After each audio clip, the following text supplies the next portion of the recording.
Geordi loves pasta al fiorella. Worf loves liquid polymer, and the Ferengi see the hammer as a sign of sexual prowess.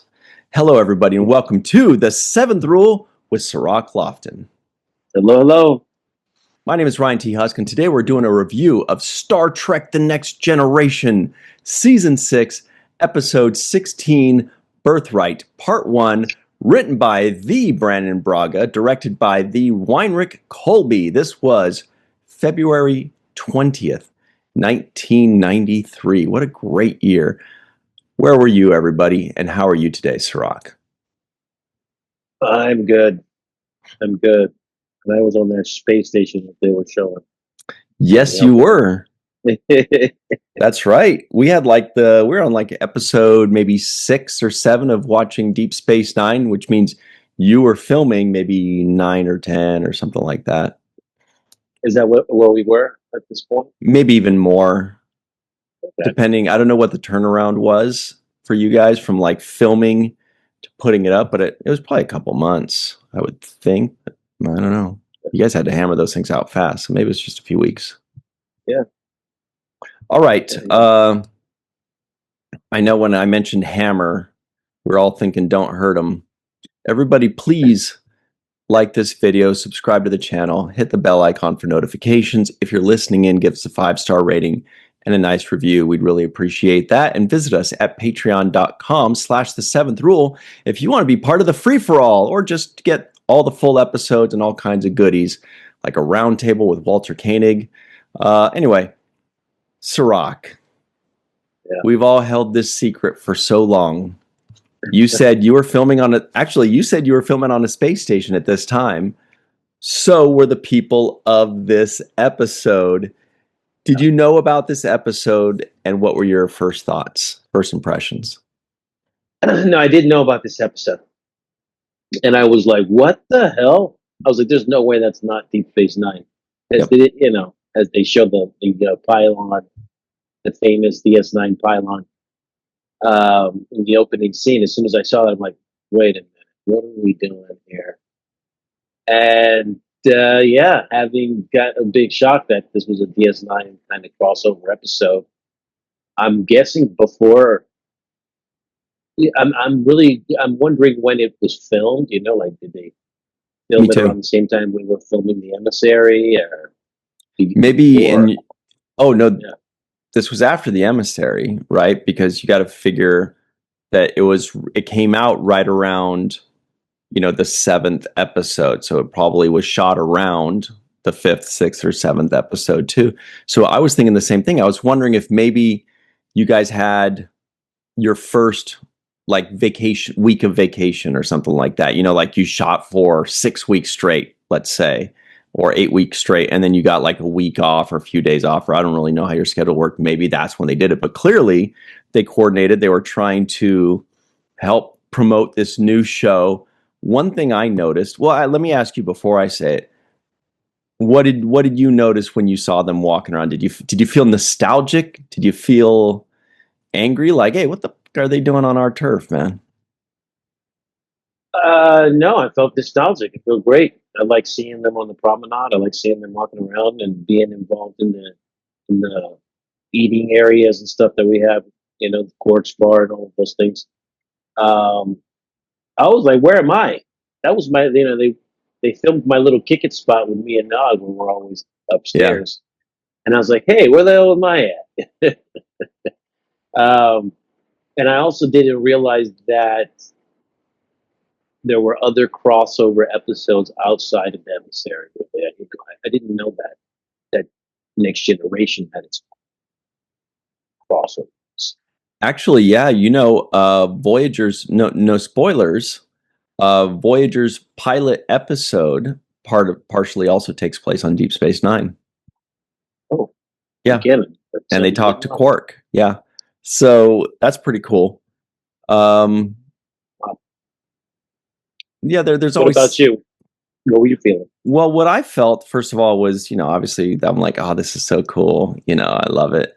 But I noticed that they went on to Deep Space Nine, but they clearly brought the TNG lighting team, because we were on Deep Space Nine, but we were seeing a lot more of Deep Space Nine than what we're used to, because it was lit.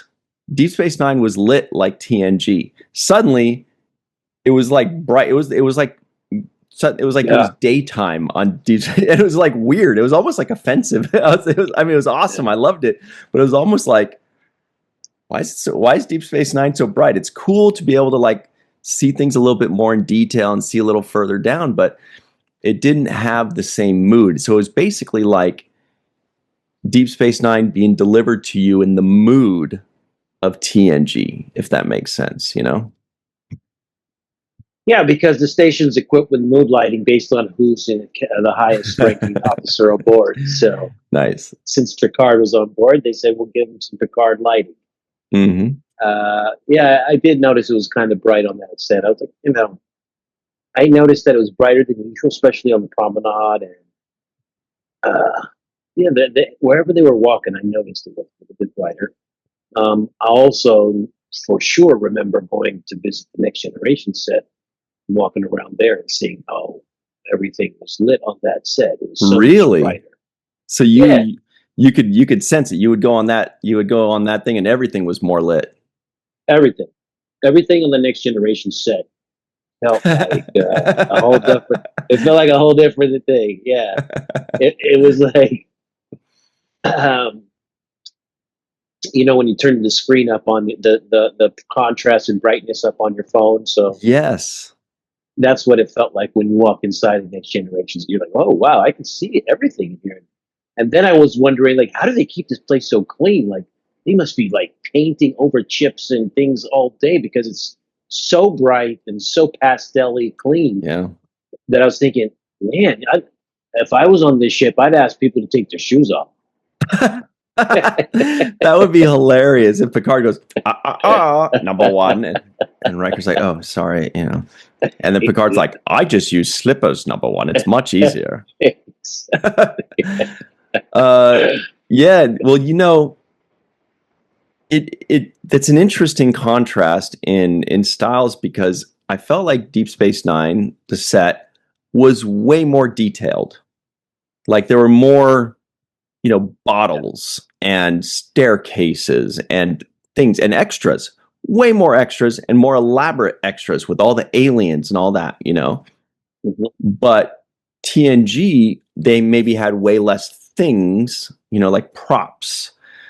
But it was so much more lit that they had to make sure everything was perfect. Whereas Deep Space Nine could have these things, and if a chair was scuffed, first of all, the lighting was dimmer, so you wouldn't notice it. And secondly, it's okay. This thing's been through wars. It's a Cardassian old thing. So that actually, some things were probably scuffed on purpose from the art department. You know what I mean? So it's just a very different kind of production design. And it was just kind of noticeable only to me when I saw it more lit, and I'm like seeing the details more. I don't know. I really thought that was interesting, and I loved it. And it's obviously so nice to see it. Yeah, and I got a sense of some other things too when I was watching. Aside from the lighting issues, which is definitely something that's noticeable, and DS9 looks like it has more details to me than like the Next Generation set. Mm-hmm. The Next Generation set is very clean, very bright, and very, organized, but it also doesn't have those ridges and cubby holes and like jagged edges. And, there's nowhere for you and Nog to hide out, that's for sure. Yeah, exactly. You're just running down a corridor. There's nothing to hide behind.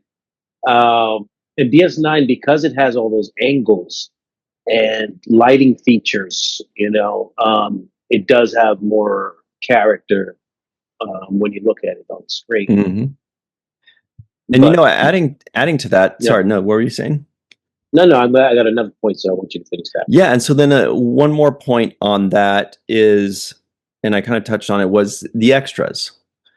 Next Generation, they'll give you one or two extras. There's somebody at the helm, there's somebody at the computer back there. If you're in engineering, there's somebody that walks by and hands Geordi a pad, There's not a lot going on. There's one or two nurses in sick bay, but in Deep Space Nine, they go for the extras. And I was actually surprised that not only that TNG did not skimp out on it, but they went full force. They had more interesting aliens on Deep Space Nine for this episode than they have almost in any episode ever, because they wanted to like really show Deep Space Nine, pardon the pun, in a good light. And so I was really impressed with how many different aliens and cool guys that were walking by and all this stuff. That was awesome. They really, didn't want to skimp out. They really did it up, and I loved it. Yeah, except I did have a little nitpick with that, and that is from the opening scene where Dr. Crusher and Picard are walking down the promenade. There are some extras that are behind them. Mm-hmm. And I recognize them because, obviously we spend a lot of years together. So I think her name was Mary, the Bajoran woman that was behind. She's been there pretty much the whole 7 seasons as an extra. And you'll see her behind Beverly and Carr. Yeah. And then they cut from that walk and talk on the promenade to Geordi and Worf eating in the mess hall, right? Oh no! And that same lady and the guy who was walking with her are in that restaurant eating. That's hilarious. I'm like, those were prominent extras that were on the camera. They weren't like they were featured. Yeah. They were heavily featured in the walk and talk with Picard and Crusher. That is so Star Trek. I love it. And then they're heavily featured. They're like right behind Worf and Geordi. I'm like, there's no way they were. Unless they were walking to the mess hall, like I was trying to put my head behind it. Like, okay, unless they were walking to the mess hall the time that they were walking behind Picard and Crusher, there's no way they could be seated and eating on the next cut. It has to have been passed or something else. It couldn't just be a direct cut time-wise, because there can't be in 2 places at once.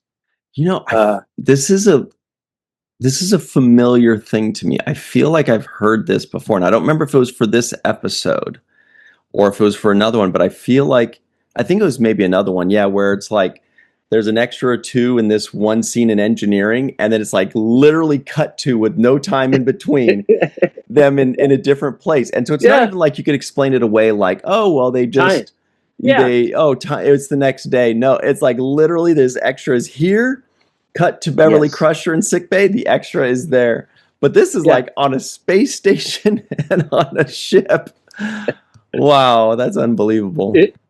Well, I thought Worf and Geordi were having lunch on the station though, because it had to have been. Okay. It had to have been in order for those same 2 extras to be still on the. I think they're. Because those extras are basically DS9 extras. That's what I'm trying to say. Those are reoccurring background. Yeah, I love that. On DS9. Because I did wonder about that. I did wonder. I said, there's no way they're going to bring TNG extras to portray all of these background characters that are on Deep Space Nine. They just gave them that day of work from Deep Space Nine. They're like, we need Alexander Siddig and 14 of your best extras with, I want to see Uridians, I want to see Bajorans, I want to see everything. And Morn was there. Morn was there. That was cool. Morn was macking. So that, okay, look at Morn getting his mac on. Macking a Bolian girl. But yeah, that was my little nitpick with the set dressing. Now, having said that, the thing that stood out to me almost instantly was the fact that DS9 has a certain level of life and energy that is aborted because of the extras. Yeah. Because it's like a community feel. It has a certain vibrational like life force to it that I wish we could have seen more utilization of that on the other shows. It could have easily have been a place where for example, the Voyager cast is often there hanging out, and the Next Generation is often there. Yeah, interesting. It could have been a depot place where a lot of the crossovers happening multiple times, not just in in a one-off episode. Just because I feel like the energy, it's synergetic when you see the two crossover. Yeah, that's interesting. And the background actors, they do give it life. They give it like, well, it's the ambiance. It's a different kind of ambiance. Whereas the background actors in TNG, it's different. It's more reserved, more professional, kind of held back. And the other aspect of the space station that I like, that I just, it took this episode for me to kind of really see it when you compare the styles, uh, storytelling from Next Generation to DS9. But one of the things that I noticed also was when you're on Next Generation's ship, every time there is a villain, there is a guest star, or whatever, that person has to be encountered by the ship. So it's always like, we run into this vessel, sir. We're being hailed, right? Or we're going to this planet surface to visit the Gargalians or whatever. And that's so you have to engage into the diplomacy. You have to go and meet the person. It's always a moment of like, oh, there's Captain, there's a ship on screen. Right. And whereas Deep Space Nine, Deep Space Nine, 5,000 people there, in and out constantly. Possibilities are endless. Possibilities are endless. You don't have to run into a ship. You don't have to. Right. There's no. You don't need to explain some reason why this person's there, because TNG, you're right. They do that every single time. We're rendezvousing with the USS Hood, or we're picking up 2 ambassadors from this planet, or we're taking leave on this cluster. Yes. That's a good point. We're patrolling the nebula, and then we ran into this anomaly. It's always something that you kind of have to explain, that you've encountered. It has to have a background. Well, what would this Romulan ship be doing in this sector? Da da da da. And there's a whole backstory of finding that out. With DS9 as a space station and having so many characters that are just aboard, you don't have to they don't need to be identified right away. You can get a character like the Uridian that we had in this episode that approached Worf, who doesn't need any explanation. It's not like, oh, he's on a freighter ship. We found this freighter ship floating in the southern such and such sector, and there's no explanation. It's just a random guy walks up. He's he's an alien, obviously, and he's got some information. He's got a story to tell, and boom, we're right into the action. It doesn't require any kind of initial diplomacy, intervention, rendezvous. It's just like some guy taps you on the shoulder and is like, excuse me, can I talk to you? You know what I mean? It's like, we're right into the action. And this is the moment, I think, to tell you, Sirach, that my love for Bolians. Uridians are one of my favorite aliens as well. I would say those are my top 2 Star Trek aliens. Maybe you could toss in the Vorta as well, but they're more developed. These are kind of like underdeveloped. But Uridians, what's cool about them, there's not a lot known. I mean, you can always recognize them because they have that pruny face. I think it's cold on Uridia. And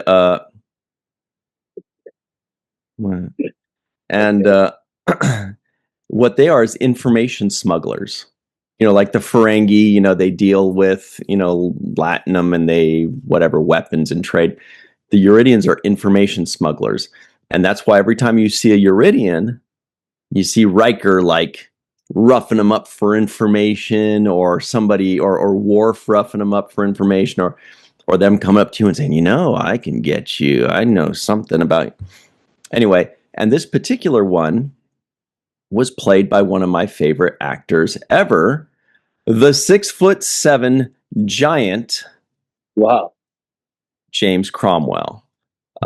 He's played a lot of roles in Star Trek, most notably as Zephram Cochrane in Star Trek First Contact.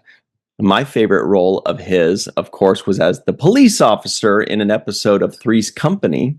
He was a very tall police officer. But anyway, not that tall people can't be police and short people can be police. But I just remember when I was a kid watching Three's Company reruns going like, man, that is a tall, like I couldn't get around it. I'm like, I'm distracted by how tall he is. I'm trying to pay attention to the storyline of like, oh, Jack Tripper just wrestled with an ironing board or whatever. But I'm just like, why is that guy so tall? Anyway, he's an amazing actor. And he played a Uridian in this episode, which is one of my favorite aliens. Lots of fun. You know, that's one of the reasons I like this episode so much. I thought he was fantastic in this. And you know what made me think that is that there were, I didn't really know the actor who plays, right? So I just blind look at the performance and say, okay, let's see how good this performance is. It's kind of better that I don't know the actor, because then if I did, I would probably have certain expectations, look for mannerisms. But because I don't know what it is, I'm just like, let me just judge the performance on what I see. And as I was watching him, I was thinking, this guy reminds me of a very good actor by the name of Rene Auberjonois. Yeah, I could see that. Very similar, gruff kind of demeanor. Serious, gruff, willing to lose themselves in the character, but their overall feeling is gruff, professional. Right? Yeah, that's a good point. Yeah, and sometimes even like like a smart ass to some degree, right? There was a moment there when he was like, "I suggest you take a nap." Or something. So so I was like, "Wow, this guy is a fantastic actor." So I'm glad you named him Mr. James Cromwell, and obviously Zach he played Zac Efron on Baywatch. What? No. He said he played Zac Efron. Oh, Zephram Cochrane. Oh, got to be careful saying that name. Zephram Cochrane, the inventor of warp drive. He's also an Emmy Award winner for the movie Babe. That'll do, pig. That'll do, pig. Yeah, he was fantastic in that. All right, well, let's take a break. Let's recover from our jokes. And we're going to talk about how awesome this episode is or isn't, because so far we've talked about Deep Space Nine. We've talked about the actors. We've talked about the aliens and the background and the lighting. But what did Cirroc Lofton think about this episode upon his first viewing? We'll be right back with that answer on The Seventh Rule. Hi, everybody. Welcome back to The Seventh Rule with Cirroc Lofton. My word. Sorry, I meant Julian Bashir. All right. Here are the trivioids of the week. There is not a day that goes by that I don't feel extremely grateful for doing this show with Cirroc Lofton. That is not a trivioid. That is a factoid. Here it comes.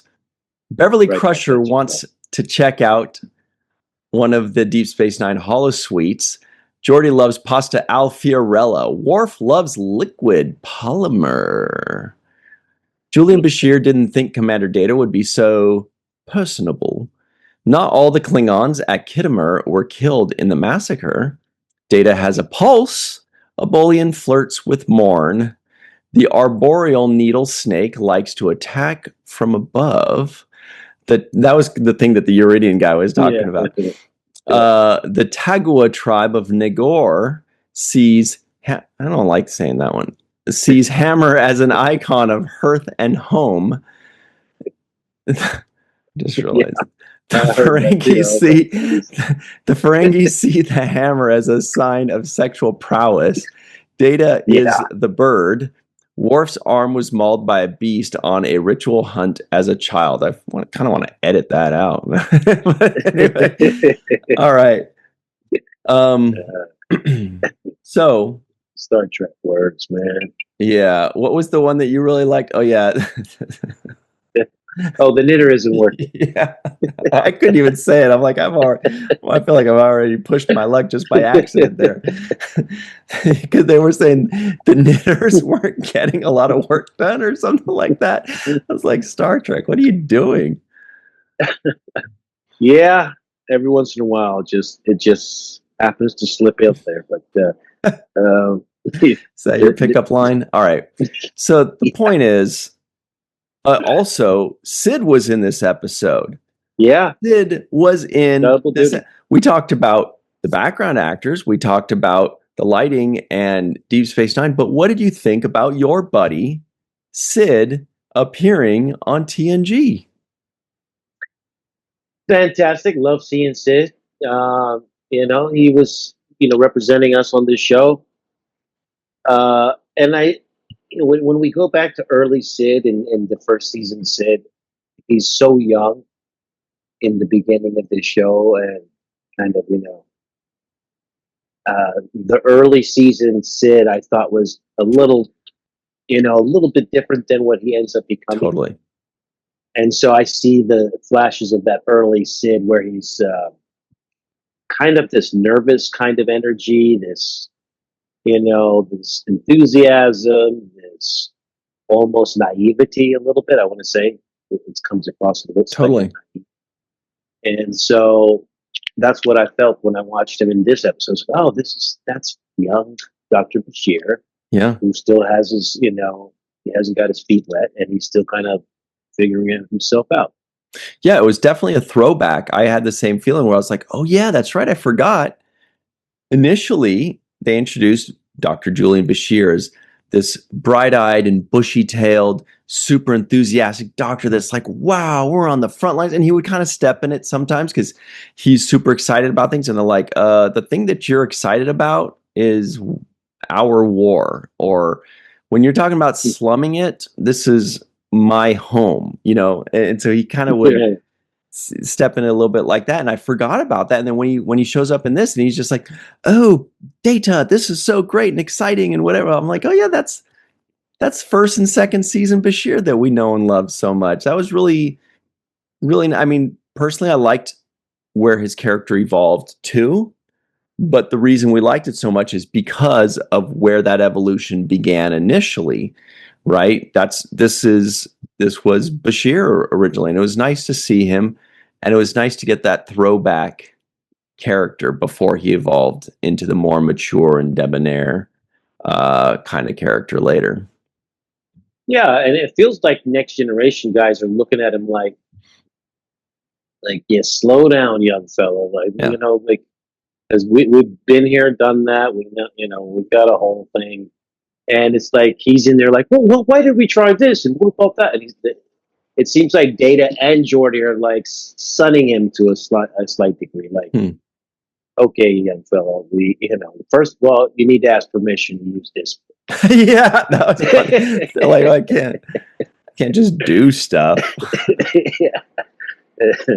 And so I felt like that. I felt like the young Sid is, he puts his foot in his mouth essentially, and he did a pretty good job of that this time too. I felt like he was doing that when he says to Data, he says, "Does your hair grow?" Yeah. And he was kind of prying on that. He's like, "You're breathing," and I was just waiting for him to say, "And you have a bulge down there." Yeah. Do you mind? Oh, you functional. Yeah, but that's what makes him that character so fun and interesting. He's just like, he loves science, he loves medicine, he's fascinated. Something that we take for granted, after 5.5 seasons, we're being reminded, oh yeah, this is a really cool character that we have on TNG. And sometimes it takes an outsider to remind us of like, wow, we've got this cybernetic being that has hair that's actually growing, that has a pulse that's actually pulsing. That's pretty interesting. Those are things that we kind of take for granted and don't think about. And then when you get somebody like Bashir showing up and pointing that out, we can understand why he's so interested and fascinated. And of course, This is Yeah. TNG showing us why this new character is so interesting.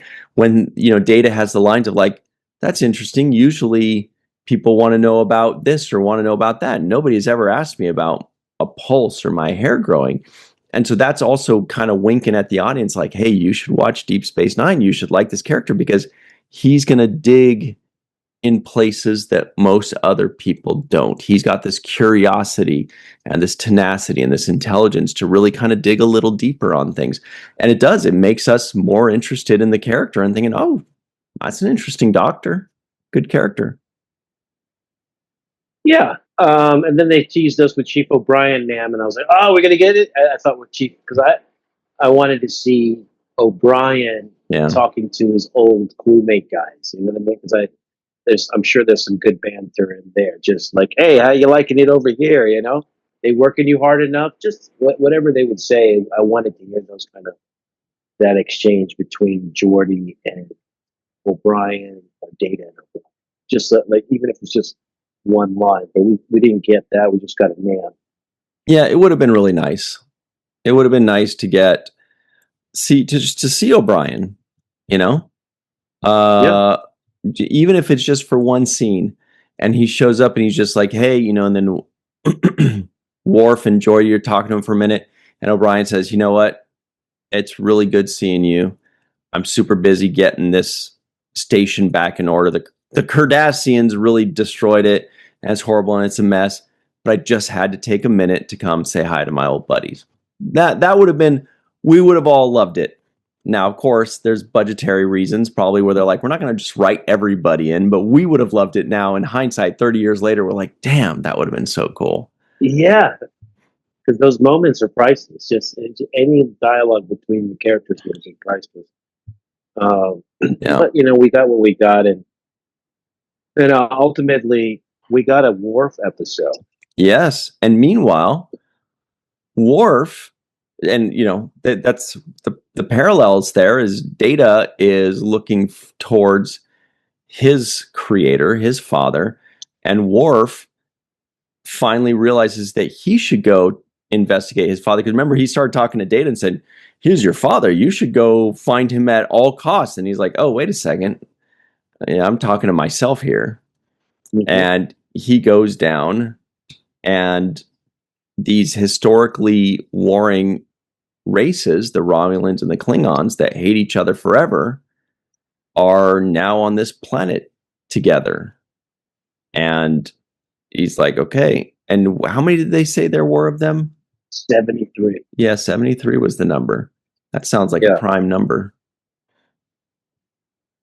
And the guy knows Worf as a kid, so it's like not like he just doesn't know this guy at all.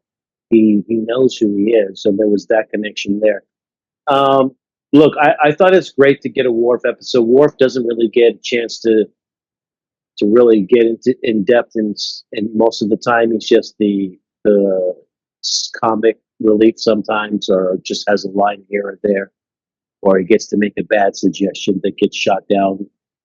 But once in a while, outside of the Alexander Rodchenko stories, because I'm not a big fan of those stories either. We got an AM for him, though. We did get an AM for him. But we left it at that. That's good enough for me. That's all I need. But for me, it's just like the best Worf episodes are about his family, not his children, but about his either father and his respect from that, defending his honor or his family name, and obviously Kern, his brother, which is still along the same lines of defending the family and Klingon, rite of passage or rituals. So I believe that Worf, when he gets a chance to delve into his Klingon background and identity and persona and his history, that's when we get an in-depth Worf story. And it gives us a chance to see him actually get a chance to flex some acting muscles, because, saying yes, captain, no, captain, that's not really a challenge to any actor, that anybody can phone that in. But when you have a chance to actually play emotions and deliver lines and have scenes where you have to make the audience think. I think that's when you get a chance to see Worf and Michael Dorn do his best acting. Yeah, and we also got a mid-season two-parter, just kind of in the middle of the season. We had, what was the two-parter we had recently? Chain of Command part 1 and part 2. So now we've had, season 6 began with the second half of a two-parter, Time's Arrow. Then we had Chain of Command parts 1 and 2 with There Are Four Lights.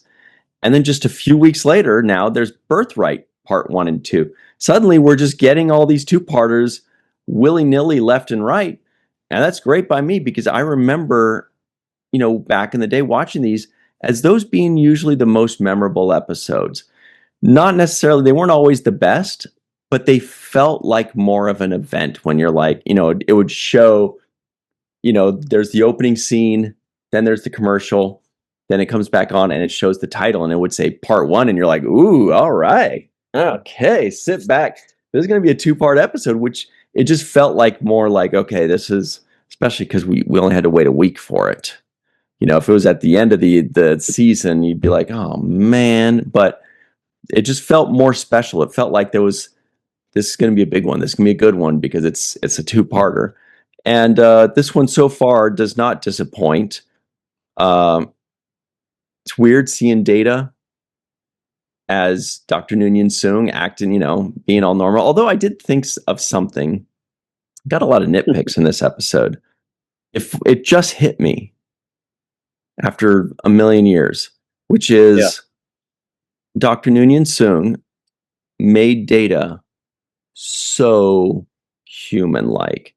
He gave him a pulse. He gave him growing hair. He made him fully functional. He now is incorporating a dream sequence into him. Why couldn't he make him a regular skin tone? What? Why did he make him silver? Because he used all of the technology of the hemorrhoids that he gave him, so he could be completely lifelike. He has ingrown toenails and hemorrhoids, but no, I don't. I don't know why he would make him have silver. Yeah, he made him silver. Like, you can give him a pulse and growing hair and dreams, but you can't make his skin tone similar to your own. That's strange. You were able to do stuff that's way more complicated than paint.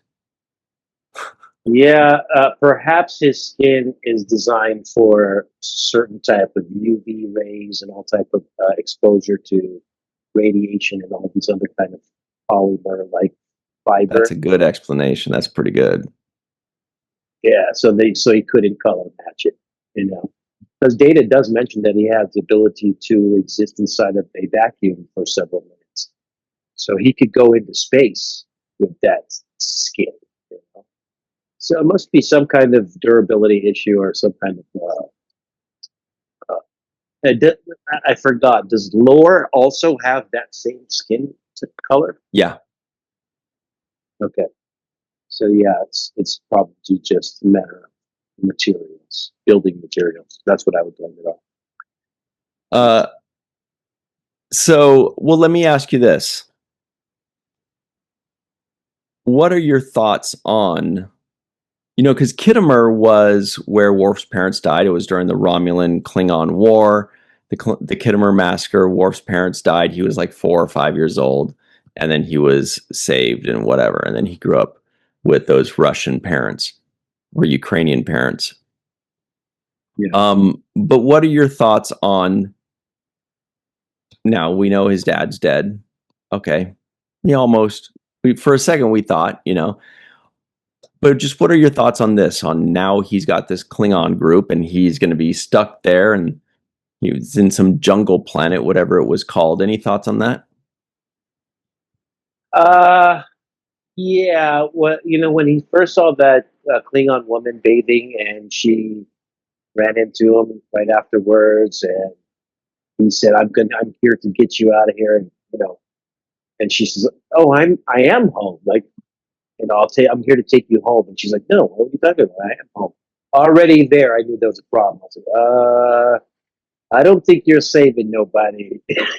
Or they don't look like they want to be saved. Because, when somebody wants to be saved, there's an expression on their face when they do see somebody that they see as friendly, right? Yeah. When he says, I'm Like here to rescue you or save you, they're just like, oh, thank God. They're not like, oh, boy, this is awkward. No, I'm good. I'm totally good. How much did you risk for Yeah. this? Because Yeah, forget about the saving part. Were you just watching me take a bath? Let's go back to that. Like, yeah, she didn't seem to react to that part at all. She was just like, Jimmy, is that you? God, everybody watches me bathe. And like, doesn't she care? Like, barely not. So, maybe Klingons just don't. Maybe Klingons are like, whatever, I'm a predator, dude. If you watch me at your own risk. Well, I mean, Ferengi women don't even wear clothes, so I mean, that's true. It's not that. Yeah, she's like, you watch me, I might kill you. You never know. Exactly. Careful. But clearly, those guys don't want to be saved. I feel like there is a contingency of Romulan and Klingons. That group there are getting along, and I don't believe that those Klingons are being held hostage in any way by the Romulan presence there. I think there's some kind of cooperation between them. Whatever that is, whether they have decided to break off from their respective communities to start another community here, like a hippie commune type of place where we all get along together and we're not going to, step on each other's toes, and we're going to allow each other to flourish in their own ways. But it doesn't seem to me like a captivity situation. Right. And I may be wrong, I may be proven wrong, but that's not what I'm getting vibes of. I'm getting vibes that this is a volunteer, that they want this arrangement, and they don't want it to be known that this arrangement exists. Like, they want this to be a secret. That's why they are fearful of War leaving, because he may tell other people that this place exists. So that's what I have for that. That's a really good point. All speculation. That's a really good point. So if they don't want him to leave, it's because they don't want information coming out. They're like, once you come here, you can't go. So sorry, but you better just start bathing in front of us naked, because you're not going anywhere. Pretty much. That's what it comes down to. So that's the vibe I'm getting. I have no idea if that's anything. I don't know what the data having the bird dreams has anything. Oh, speaking of which, speaking of which, those were some things that every once in a while you're watching the show and you're like, hey, that would be cool to have in my house if I had that. And the thing that I thought, it's a crow. It's a crow, absolutely. No, if I wanted one of those paintings that Data made while he was painting. I know it's painted by the art department or somebody like that. But the painting of the corridor that he made, I love that painting. And I also like the portrait that he made of Dr. Soong, of his dad. So those two, if I could have a piece of souvenir from this episode, it would either be the portrait that Data drew of his pops, or the piece of art of the corridor. Out of 22, I think it was 22 paintings, something like that. Maybe 24. 23. Yeah. Michael Jordan's number. And Draymond Green and Jason Richardson, of course, everybody knows. And CJ Watson. All right. Everybody knows that, and so many other people. Okay. It is time for the home run of the episode. Home run of the episode. Sirach Lofton, who gets the home run of today's episode?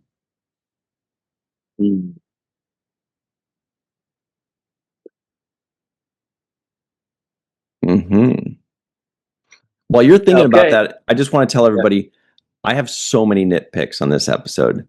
I have so many, but I also enjoyed this episode a lot. So I'm going to save all of the nitpicks for things left unsaid. So everybody definitely check out Things Left Unsaid for all of my nitpicks, except for the one that I mentioned. Who gets the home run today? I'm going to say the home run is James Cromwell. They're your reading it. He was interesting. He was like right away, as soon as they showed him back around somewhere at courts, I think it was, you're like, oh, this guy's going to steal the show. He didn't even have any lines yet, and I was already focused on him. So he knew how to wear the makeup, he knew how to wear his facial expressions, and he had a certain level of mysteriousness and slickness and also cowardice at the same time. He had a nice balance of them all to make him believable for me as the character. Cool. Yeah, I'm going to go ahead and go out on a limb and say the home run of today's episode is James Cromwell as well. Love the actor. He nailed it. Since I knew who it was, I could recognize him under the makeup and his certain acting styles and his mouth on the close-ups. Didn't realize he had a recognizable mouth until I watched it, but it's because I knew. If I didn't know, I probably would not have been able to just be like, wait a minute, that's James Cromwell's mouth. Everybody knows that. I don't think that's the case at all, but it was nice to watch him. He always gives a lot. I think he's had maybe 4 roles. He was also, if you remember, do you remember the episode of Deep Space Nine when they were on the Defiant and it was basically like a Hunt for Red October thing or whatever? The Defiant was like all messed up, and Quark was trapped kind of below decks with this other alien, and there was a torpedo that had gone through the wall. And then Quark was like, we have a 50-50 chance that this torpedo is going to go off, 50-50 chance of pulling one or pull the other. And he's like, that's the risk. That's the gamble. You know, that other alien that was played by James Cromwell. So he was that guy. He also played a guy in TNG where he just has a mustache, and that's his alien race. Anyway. Okay. All right. So home run of the episode for both of us. Yeah. James Cromwell, awesome actor. Love that dude. His son, John Cromwell, is also an actor, and he's also like 6'6" or 6'7". Looks just like him. Shout out to him. Is there an Oliver Cromwell that's a famous? I don't know that, but I don't know much. So we're going to give a very special thanks to our friends, Dr. Anne-Marie Siegel, Eve England out in Wales, Yvette Blackman, Tom, TJ Jackson Bay out in Missouri, Titus Muller, Dr. Muhammad Noor, Anil O. Palat, Joe Balsarati, Mike Gu, Dr. Stephanie Baker, Carrie Schwent, Faith Howell, The Matt Boardman, Chris McGee, Jake Barrett, Henry Unger, Allison Leach Hyde, Julie Manosfi, Jed Thompson, Dr. Susan V. Gruner, Glenn Iverson, Dave Gregory, Chris Sternett, Greg Kenzo, Cassandra G, Chuck A, Chris Garris, Jason M. Oken, of course. All right, everybody, stick around. We've got the free-for-all up next, and we will be right back on The Seventh Rule. TM. Hi, everybody. Welcome back to The Seventh Rule. We just had a very important and serious meeting. This was Sirach Lofton. It's time for the free-for-all with Melissa Lungo. Yo, what up? That was Klingon for hello. And Jason M. Oken, of course. Hi, everybody. Chuck A is the TNG fanatic. Hello.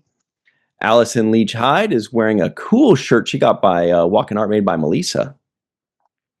Mark Zutkoff is here. He's got pictures everywhere. Anil O. Palat is calling in from El Salvador. What? Hola. Chris McGee also has a Walking Art made by Melissa, or it's a Introverted Republic shirt. Yeah. Hello. And the Matt Boardman has his, it looks like it's a Ferengi family shirt. Ferengi family. Yeah. All right, here we go. Jake Sisko guesses the IMDb score. I think this was like a 7-4. Cannot understand how you could be so mistaken. Does anybody else have any guesses that doesn't already know? 7-2. 7-7. How about DS9? Nice. Oh, that's not a number they use. 7-5. Wow. Well, that sound that you didn't hear tells you that somebody got right on the money. And I think that was Chuck A, 7.5. Yeah. Very good. Very good. Srock was also very close. Everybody was close on this one. All right, non-appearance. The rest were butthole surgeries. Take two.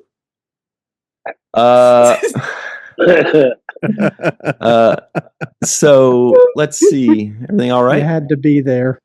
Yeah. Yeah, it's warm in here. So non-appearance mentions, we had Alexander. We had a NAM for both Worf's parents. And we had a non-appearance mention for O'Brien. Any others? Dr. Noonien soon? No, he was. No, we saw him, yeah. It was a not real version of him, but still. Reasonable facsimile, I guess. Yeah. Somebody smarter than I would say. What about some kinds of or some sorts of, Chris McGee? What do we got? We got 3 this time.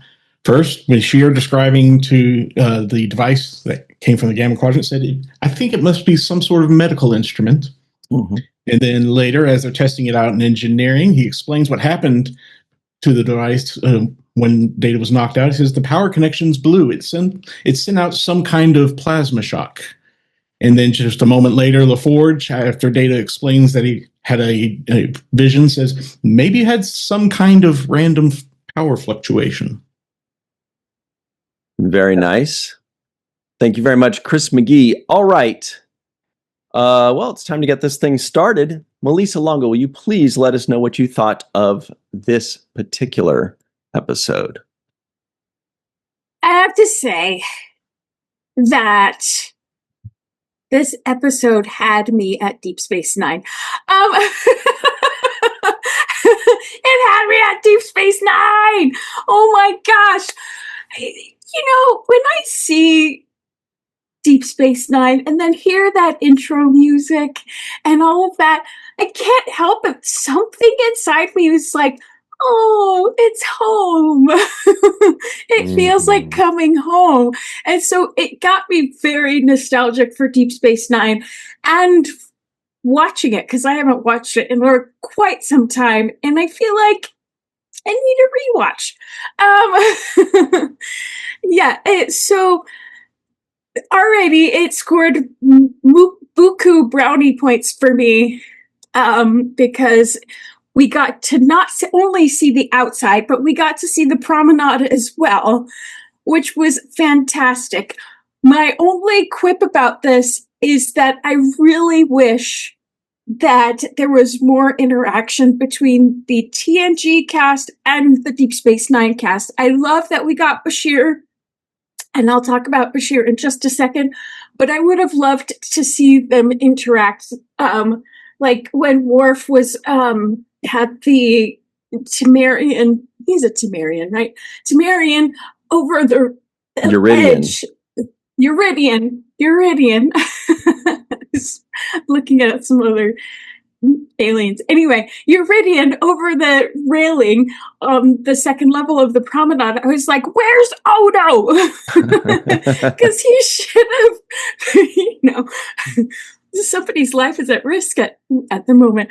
But I would have loved to seen a proper crossover between Deep Space Nine and the Next Generation. This would have been fun to see them all working together.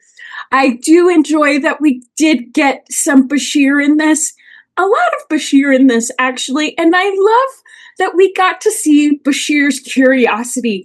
And I love his curiosity towards Data and him examining, oh, does your hair grow? You're breathing. Oh my goodness. He was fascinated by Data in a different way. And And I love that he approached Data with a different perspective than we usually get to see. So I really enjoyed that. And I really enjoyed the scene between Data and Worf in 10 Forward. I thought that was a very poignant scene, which I thoroughly enjoyed. James Cromwell, I thought he did fantastic. There were some moments when him and Worf were in the shuttle together, and he's like, "You better look up," and he's playing with his finger in a certain way. And I don't know, there was just something in the way that he brought this character to life. He felt a little bit like a drunk, but not. So I don't know. I enjoyed it. Yay, Deep Space Nine. Thank you very much. I think Odo was still playing with his belt back then. Isn't that what he was? I think that's Yes. early Odo. Thank you very much, Melissa Yeah. P. Longo. Jason M. Oken is here. He loves this episode. He's written a dissertation on it, in fact. What do you think of it? I absolutely have. Actually, I do have mixed feelings about it. At some level, I think it suffers having to come on sort of on the coattails of Tapestry and Face of the Enemy. So there's a lot to expect, especially when you know it's going to be a two-parter. So something big is coming, and this, to me, there's a little bit of something missing in this episode, and I'm still having a hard time putting my finger on it. Certainly, having Deep Space Nine there is just it's sort of a welcome feeling. It was a little bit different, obviously, back when it first aired. There was not a lot of sort of history behind Deep Space Nine to sort of have that feeling, and I think that sort of changes over time, just because of sort of the context you put it in. But Melissa's, I think, nailed it exactly. There's sort of this, you see the characters on the sets, but the local characters are missing. It's like, I'm coming to somebody's home and nobody's home. So it feels a little barren to me, and especially with Sid's scenes are on the Enterprise sets. They're not even on Deep Space sets, so there's that component to it. At some level, I found it hard to sort of distinguish the A story and the B story, which one's the A, which one's the B. They're interesting stories, but I'm not sure that, they connected them certainly in that wonderful scene in 10 Forward. It was written a little bit differently. Worf was supposed to be kind of standing and looking out at the stars, not sitting there with a glass of whatever he was drinking. I think it would have been a little bit better had it been done that way. But again, maybe they should have split them into two separate episodes with different, they should have mixed the two stories to do them justice. There's a little bit of sort of I like Data's story. I like sort of the dream story. I think it needed to be a little bit more weird than it was. At some level, I think Rick Colby shot the dream sequence more kind of funkier than I remembered it originally, so that was nice. Frankly, maybe it needed to be even kind of funkier and a little bit more sort of out there to stand out. I would have enjoyed that, I think, a little bit more, sort of in retrospect. I think I would have wanted a little bit more scope to Worf's story.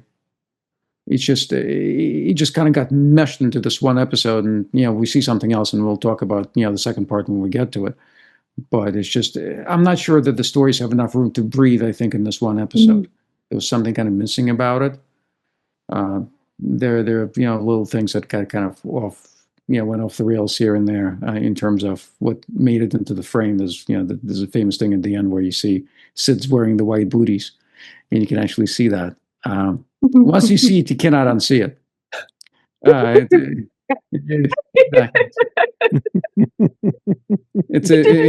that.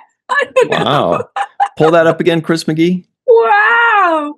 Hang on. Here it comes. You can barely catch it. It's just very brief. Oh my gosh, that's hilarious. So again, it's to me, it kind of, and it's the oldest Sensen you'll ever see. Walking by as an extra. But to me, that kind of summarizes the episode. It's there, but something is missing.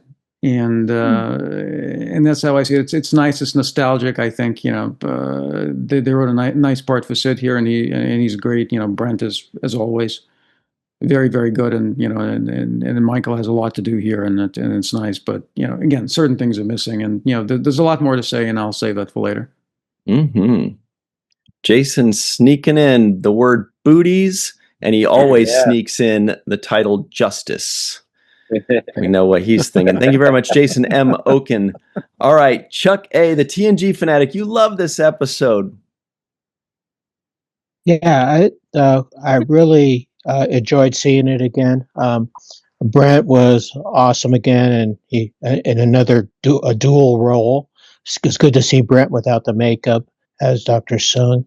I expand on what Melissa said. I'd like to have seen more people from DS9. We got to see Morn on one shot, and then, of course, Dr. Bashir was on the Enterprise. I would have loved to have seen Jake and Nog here in the background there somewhere. That would have been good, even if they didn't have a speaking line, just to see them. Of course, the speaking would have been good too. I did love the scene where Data was painting all those what he had in his vision or his dream, and then one scene he was painting with both the left and the right hand, two paintings at once. That's something that Data would do, obviously. Yeah, I was really hoping to see more of. You had Picard and Beverly and LaForge, on DS9, and that was just kind of the intro shot. Maybe another scene there would have been good. It was good to see Worf on DS9 before he actually was on DS9. I thought the one thing that I would have also liked to have seen was the more Dr. Bashir interacting more other than just with the prop from the Gamma Quadrant. I like to have seen. It was a nice scene with him with Data and talking about growing hair and breathing. Maybe a little bit more interaction with Geordi would have been good. But I really liked the episode. Like I said, it was good to see it again. I had good memories of it from seeing it in the past. Oh, yeah. Thank you very much, Chuck A. Awesome sweater. Allison Yeah, Leach thank you. Hyde is here. What did you think of this episode? I have to say I wasn't too terribly excited when I'm like, oh, it's Birthright. And then I watched it. And I'm like, it's a lot better than I remember. So that was pleasant for me. So as a kid, I don't think I really liked this one. I think the whole dream sequence, like what was picked, was weird for me. Noonan's, psychology was not, something I was really into as a child. So all of the dream icons that were used was like, okay, weird. I don't know how this has to deal with Data. But now as an adult, I really like the mirroring of Data and Worf finding out about themselves through their wanting to know their fathers. And so they're like, wait, this is who I am because of this person. And I need to figure out what that means to me. And so that scene between Data and Worf is wonderful, because it is just Worf talking himself into whether my father's alive or not, I should go find out. And that's important to me as who I am, be I Klingon or human. Like, I need to go figure this out for me. And I thought that was beautiful. And it was a way of talking Data through it too. Like, no, you should go through this. This is cool. And I also really like the scene between Data and Picard. I thought that was really nice. Like, Data's going through his support system and he's like, I want to figure this out. And I loved the line of, you're a culture of one. Mm-hmm. And just as important as the culture of a billion. And I thought that was a beautiful way of just like, you are important. Figure yourself out. You deserve this. So really enjoyed that. And I have to say, poor Deanna has the worst timing of furniture and Klingons ever. She has now walked in on those poor glass tables being smashed by two Klingons, like right afterwards. And she was a little snarky with him, like, are you going to beat up more furniture? You're going to take it out on the ensigns. And I thought that was great. Coming in going, you were out of line. Yes, you are the superior officer. You're still out of line. So enjoyed that. And the look on Riker's face when he turned around on the bridge after Worf had given Ensign Gomez? Don't remember the Ensign's name. Dressing down, just like, Lopez. Vincent Lopez. Lopez, thank you. And I really like that. I mean, not a lot of Riker in this episode, but I thought that was well done. Like, dude, what's up with you? And so I thought, it's a lot more fun than I remember it. And I thought it was a great way to explore both of these characters we don't usually get to explore too much. And the idea of androids dreaming is not just in Star Trek, Do they dream of electric sheep too? Oh, I love that movie. It's a movie? Blade Runner. Oh, okay. Thank you very much, Allison Leachhide. Mark Zetkoff is here. What's up, Mark? How you doing? And what'd you think of this one? Well, this two-parter was never a favorite of mine, just like with Allison, so I was a bit trepidatious on the rewatch. But this first part engaged me more than I remembered. What a teaser! So much packed into 5.5 minutes, kicking off with that musical quote of the DS9 theme. Pretty sure I saw Morn in the background, by the way. And then the pairings, Crusher and Picard.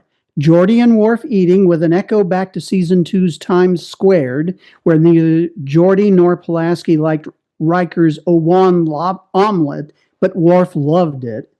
Data and Bashir and their little bromance, and Worf and Shrek. Too bad they couldn't have settled it over a pint, like the later DreamWorks Shrek would suggest.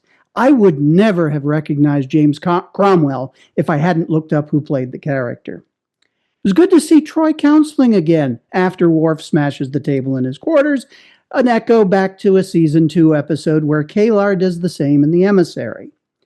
Interesting that Data went to Worf for advice on his vision of his father, Dr. Soong, and Worf counseled him to learn anything he can about his father. But I think it was a missed opportunity not to have Data talk to Riker after Riker talked about fathers to a Klingon on the cruiser the Pa in the season 2 episode A Matter of Honor, and then dealt with his own father in the Icarus Factor right afterwards. I found it hard to get invested in Worf's story in this episode. Without Ronald D. Moore's touch, it lacked something. Brandon Braga's dialogue for just about everyone else was so much better than for the Klingons. But while Data's story was unusual and a bit annoying that we meet another incarnation of Noonien Soong in his dream, the lengthy sequence ended in a real sense of wonder as he flies through space and sees the Enterprise, truly an inspirational image. And my home pun of the episode, the song is over, but the melody lingers on. Excellent. Thank you very much, Mark Zetkoff, home pun of the episode. All right, Anil O. Palat, what's up? Welcome back. What did you think of this episode that you've seen for the first time ever? Thank you. I like this episode. However, I think it being on Deep Space Nine takes away from it, because if you're going to do a crossover, like a lot of people have said, let's do a full-on crossover. And if it's an episode about fathers and sons, how are we not talking to the Siskos? Like, how is Data not somehow running into, Captain Sisko and this coming up? I think that would have been perfect. So it feels like, a lot was crammed into this episode. There are too many stories happening. They could have brought in, for example, full crossover style, Odo finding where he's from, his parents, or, he doesn't have parents, but, his origins and things like that. I think there were some missed opportunities there. It should have been just full on crossover. But otherwise, I think the Data story was more interesting than the Worf story to me. It was hard to care about Worf's father being stuck in prison. I think because from like a normal human perspective, you'd be happy that your father is alive, even if he's in a prison, whereas Worf is like very upset about it because so I think that there was a little disconnect there. But a decent episode. I think this could have been maybe even 3 separate episodes. Thank you very much, Anil O. Palat.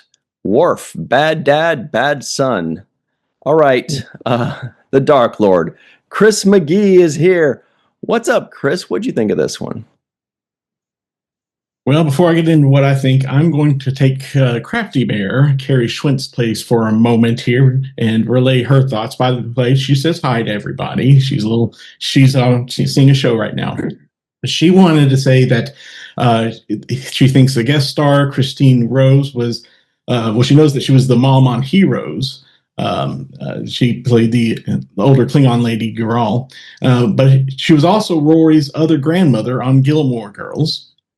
Apparently, she also recognizes this is the second episode where a glass table is smashed by a Klingon. The other was Kalar and the Emissary. And in both cases, Deanna entered shortly afterward.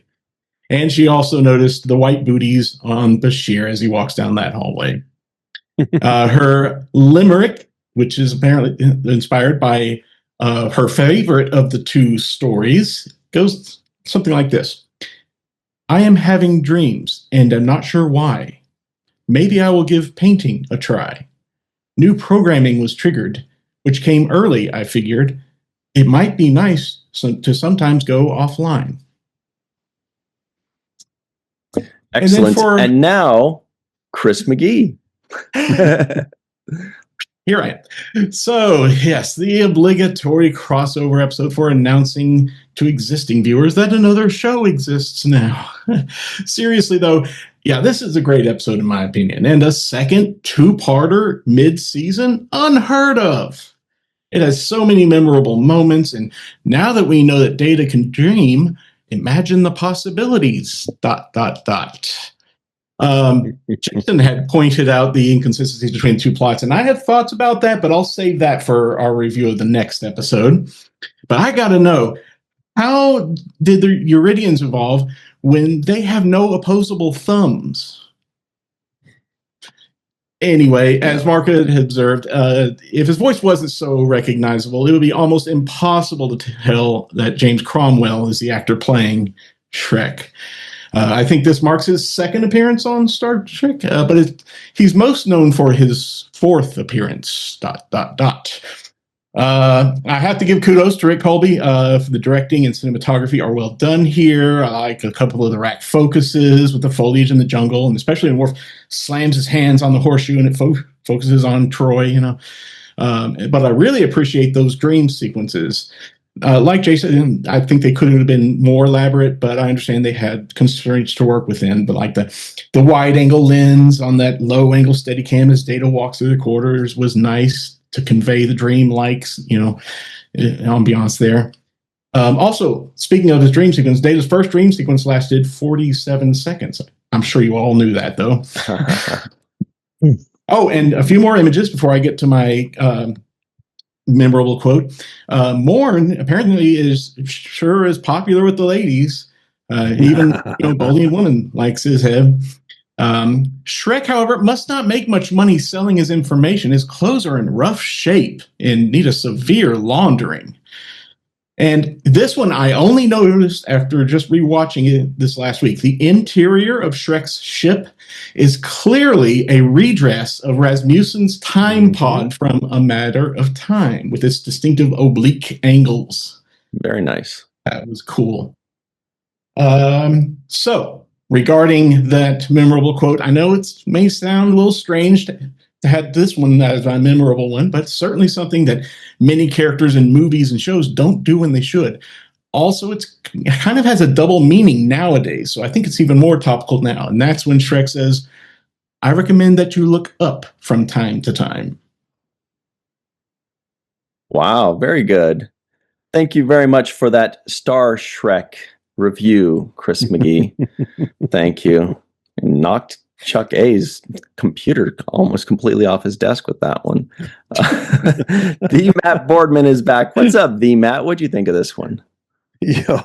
So just like Melissa, it's so good to be back on DS9 in this episode. And I mean, like, as soon as I started watching, I was like, oh my gosh, the nostalgic vibes were right there. Plus, now that this is remastered, this is the only remastered footage of Deep Space Nine in an official Star Trek show, because we also saw some remastered footage in What We Left Behind. But so freaking cool to be able to see the promenade, to see the station as they were meant to be seen. Love that. Love the Jay Chataway score for this. And I think it's so appropriate that they had Jay score for Data's Dream episode, right? Because Jay's tones tend to be more earthy, kind of grounded in a sense, and that a tribal almost in a way. And that worked perfectly for Data's dream sequence. And I absolutely love the Data dream sequence. I love the camera choices, with the lens that gives us kind of a wider, almost bending at the edges there to kind of offset that this is not necessarily reality. And I also love the crow, because we get to see the crow again in Picard season 3 when Riker, Worf, and Rafi go to Daystrom Station and they encounter Data for the first time. And I don't know. It's fun now that we're going back and we're watching this stuff, and to see later on that those are callbacks to these moments and everything. So I don't know. I think it's really a cool episode to me. I agree. I would have loved for a little bit more Data this episode, because next episode feels like it shifts entirely to Worf, and I feel like we could have maybe. I love the interaction that we get between Data and Worf, but maybe pushed more of Worf toward the end of the episode as the bridge to the second part of this, and let us have a little bit more Data and Bashir. Like, what a cool combination. You know what I mean? Like, I don't know. They just work so well. So anyway, I call this the PB&J episode because I love me some PB&J, some Deep Space Nine and TNG. Put your hands together and you got a good sandwich. Put your hands together for the Matt Boardman. Thank you very much. That was awesome. All right, Jake's final take. Sirach, any final thoughts on this episode?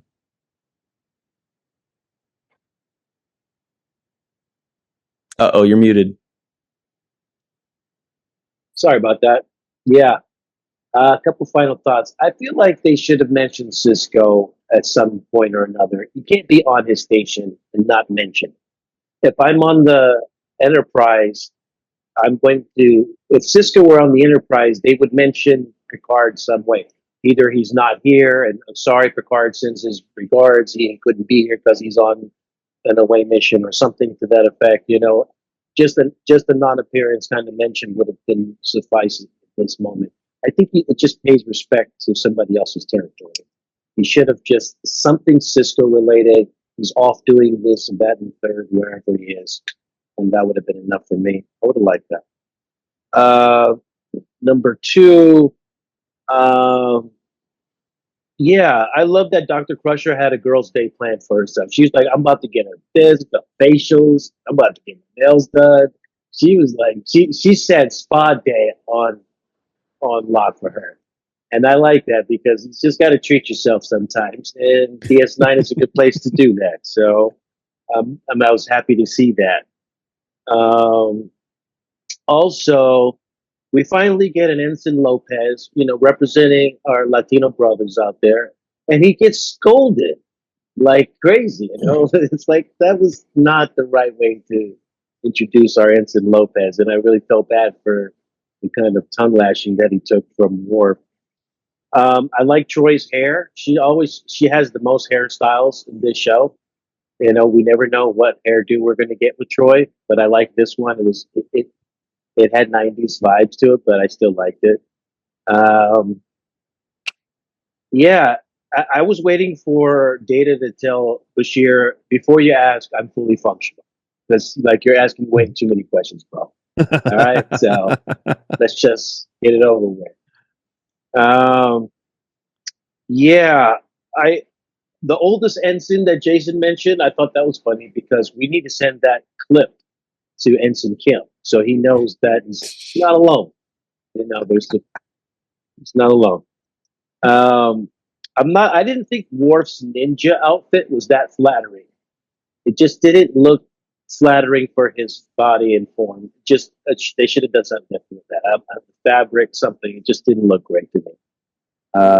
So yeah, I would have definitely redone that.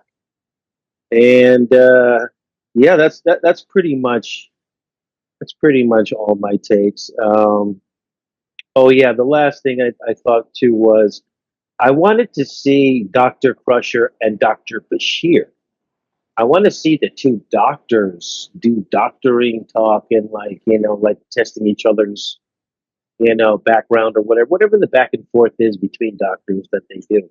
It would have been nice to see a little bit of that from them. Putting Bashir in with the engineers and the data, I guess it fits the plot line, but I also want to see how his medical talk is with Beverly. Feels like they missed an opportunity there. And yeah, if you can do a crossover episode, I think having one other character would have made a difference. And I think that character could have been O'Brien. O'Brien could have been walking Crusher and Picard on the station, said, "Yeah, Cisco's not here. I'm really liking my position here or whatever." Some kind of walk and talk with him. And that's it. That's all I got. Great stuff. Anybody notice the Michael Jackson song title that Sirach used in his final take? You know what else would have been cool real quick is if we had Sirach and Aaron's stand-ins sitting up with their feet dangling so that, they just no need to waste anybody's time, with no lines or whatever, like any lead actors. But like that way the fans could see them just in the background, just like feet dangling. That'd the camera passed by our kicking spot. I know. It did feature our spot. I was thinking, hey, you guys owe me a residual payment for that because I've made that spot famous. The best. All right. Melissa just got muted somehow too. But she said something cool. An appearance not mentioned? Yeah. Kinda, yeah. Release that, yeah. Kinda. All right. I can see my feet dangling from there somewhere. That's it for us, everybody. Unless you've got things left unsaid, we're going to nitpick the hell out of this episode. At least I will. The Matt Boardman, thank you. Chris McGee, Anil O. Palat, Mark Zutkoff, Allison Leach Hyde, Chuck A., Jason M. Oken, Melissa P. Longo, for myself, Sirach, Melissa, Mr. Aaron Eisenberg, and their stand-ins. We will see you next time. And until then, always remember the 7th rule.